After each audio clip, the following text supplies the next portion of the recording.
Hi everyone, it's James here from Antelope Audio. In this video we're going to look at using multiple Antelope Audio modelling microphones to record a drum kit. I'm going to show you some routing options within the Antelope Audio control panel to give your artist the best possible sound when recording, while giving the mix engineer the most flexibility when it comes to creating the perfect mix. And all this using software that is included with your Antelope Audio modelling microphone.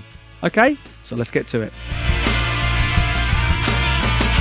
If you've not already done so, you should register and install both pieces of software that accompany your Antelope Audio modelling microphone, be that the Verge, Edge Solo, Edge Duo or the mighty Edge Quadro. All these mics have installers that can be found in the Antelope Audio launcher. We have already created specific tutorials to help you with this, so do check these out if you're having problems. Okay, so I agree, this is not the sort of kit that most of you will be faced with every day when recording. However, it is the kit that I record every day. We have a kick drum or bass drum, snare drum, 5 tom-toms, as well as hi-hat and cymbals. In total, I usually use 14 microphones on 14 channels when recording this kit. I'm using the Antelope Verge mic on snare drum top, hi-hat and toms 1 to 4.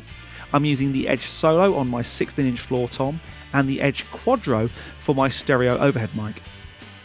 It has to be said that these mics sound great in their own right even before we start adding the microphone modelling. However, we can get creative and give the drummer the best possible sound in their headphones and still keep our options open for mixing. In my studio, I record using an old school analog mixing console. In this case, it's an Audient ASP8024, and I'm using the Antelope Audio Goliath HD Gen 3 as my audio interface to give me 24 inputs from the console and 32 outputs at mixdown. Line in 1 through 16 on the Goliath correspond to channels 1 through 16 on the desk, but in this case I'm going to use 4 of the mic pre's in the Goliath for my overhead mics. This gives me accurate digital control of the mic pre gain, so I can make sure that all 4 channel inputs from the Edge Quadro have exactly the same gain setting. This is important not only for the modelling process, but also to ensure an accurate stereo image. I'm going to drag mic pre nodes 13 through 16, which are the mic inputs that the 4 channels of the Edge Quadro are connected to, down to HDX record 27 to 30.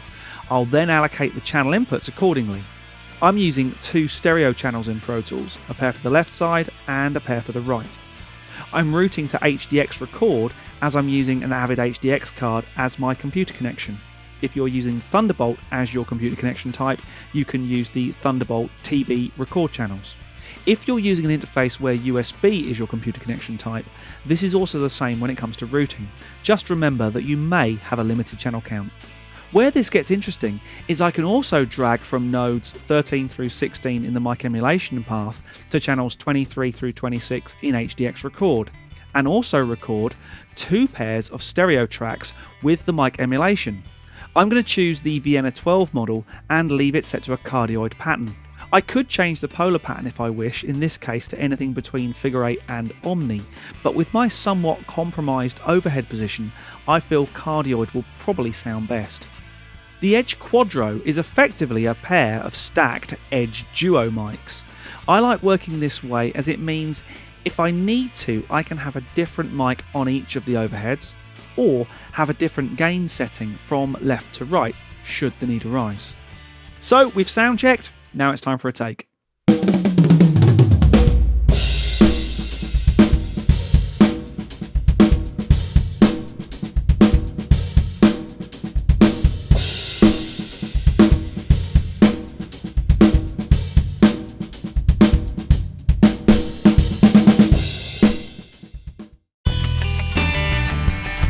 In this recording, we have used a total of 9 microphones that we have the ability to alter, change, or tweak in the digital world using Antelope Audio's microphone modelling technology after the recording has happened. I'm going to assign the correct plugin for each of the recorded channels. I'll put the Verge plugin on the snare top, hi-hat and the first 4 toms. I'll put the Edge Solo plugin on the floor tom track and the Edge Duo on the 2 stereo overhead channels. I'll mute the Edge Quadro channels that had the Vienna 12 emulation baked into them. Hey, we have these for later if we need them as a backup. We can now work our way through and audition the mic emulations to see which one we like the most for each drum or cymbal. We can also adjust the polar pickup pattern for each mic. This can allow us to dial out any excess bleed from other elements of the drum kit for a tighter, more focused sound. It can also, conversely, allow us to embrace the bleed for a more open drum sound.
Having the ability to virtually change the microphone after the recording has taken place can be a massive time saver.